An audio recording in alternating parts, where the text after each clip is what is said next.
Hi, Tiffany Woodfield here. In this video, I'm going to go through who needs to do estate planning and what you need to know to get started. If you've accumulated a lot of assets or you have a large family or a blended family, it's particularly important to do estate planning. And stay to the end of the video to find out my opinion on probate and why it might be more useful than you think. As a cross-border financial advisor and co-founder of Swan Wealth Management, working with a lot of cross-border families, I have found estate planning is often overlooked. But if you want to leave a legacy, estate planning is critical. Now keep in mind this information is general in nature and you should speak to a tax lawyer and an accountant about your particular situation. Now let's get into it, the 6 strategies and things you need to consider when you start doing your estate planning.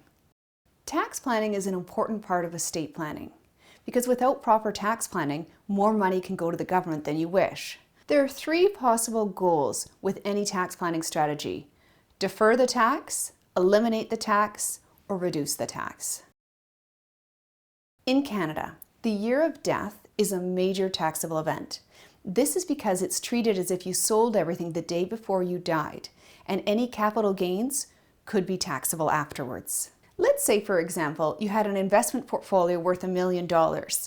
You bought that portfolio for $400,000. So when you died, it's as if you sold it and the capital gain is $600,000. Now in Canada, 50% of those capital gains are taxable. So it would be as if you just earned $300,000, which is half of the $600,000.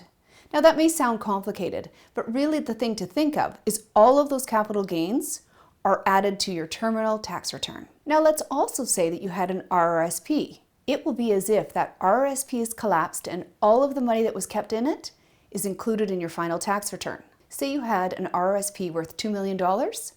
That entire amount of that $2 million would be included in your final tax return. This would be done unless you used a qualified beneficiary or you could do a spousal rollover. Otherwise, it's as if you earned $2 million in that year of death. There's several rollovers and elections in the year of death. An election is when you would like an asset to be treated with an alternative set of rules for specific circumstances. A rollover is when you move funds from one eligible retirement account to another. The most common is a spousal rollover. Rollovers and elections can be used to mitigate tax with estate planning. There's also strategies around capital losses, charitable giving, and exemptions. Unless you want more of your money to go to the government, I really suggest that you start some of this estate planning ahead of time. Now let's go over the estate planning documents that you're going to need. You'll need a will, a financial power of attorney, and a durable power of attorney for healthcare. You may also want to consider various trusts, but it's important to consider what the beneficiary will receive after taxation. This is important because it varies between provinces, states, and countries. Check out the blog I've written on family trusts in Canada.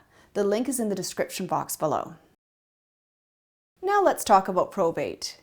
Probate's been given a really bad name. Now don't get me wrong, I'm all for having joint accounts and naming beneficiaries on registered accounts, but sometimes people take it a little too far. I've seen people so worried about paying probate that they do things that go against their original intentions. Probate has a purpose, and that purpose is to make sure that your intentions are followed.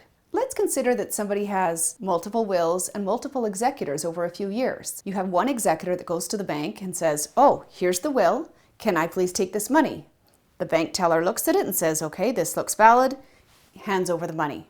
Then the next day, someone else shows up and brings a will and says, "I'm the executor. Can I have these funds?" Unfortunately, those funds are gone. This is why we need probate. Probate essentially validates your will. It gives your executor legal authority to act. Now you might be wondering how probate is calculated. Probate is based on your estate, so whatever you owned personally and individually would be included in your estate, and it's based on a percentage. This amount varies depending on where you live, and each province has its own percentage. So to reduce probate fees, you may want to name beneficiaries on insurance policies, registered accounts, and you also may consider gifting strategies. Where I've seen people go too far is where they add the kids to the title of their home. Now this creates a whole nother set of problems. Also keep in mind that taxation is higher than probate fees, so whenever you're doing your estate planning, keep this in mind.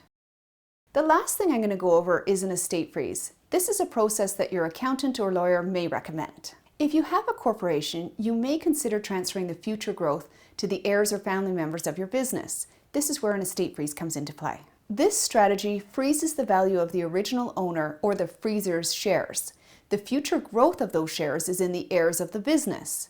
What this does is it helps when the original owner passes away or there's a future sale of the business, those capital gains are based on that frozen value rather than the growth that continued. There are many factors to keep in mind when you do an estate freeze, so it's really important to speak to your tax lawyer, accountant, and financial advisor before you consider this. So how do we help you with estate planning at Swan Wealth Management?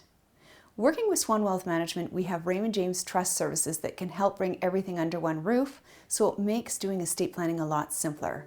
At Raymond James Trust Services, we can act as the executor, act as a power of attorney, act as the sole or joint trustee, and we can also help you set up a charitable giving fund. Now that we've covered some of the most important things with estate planning, I hope you're ready to put together your team and get started.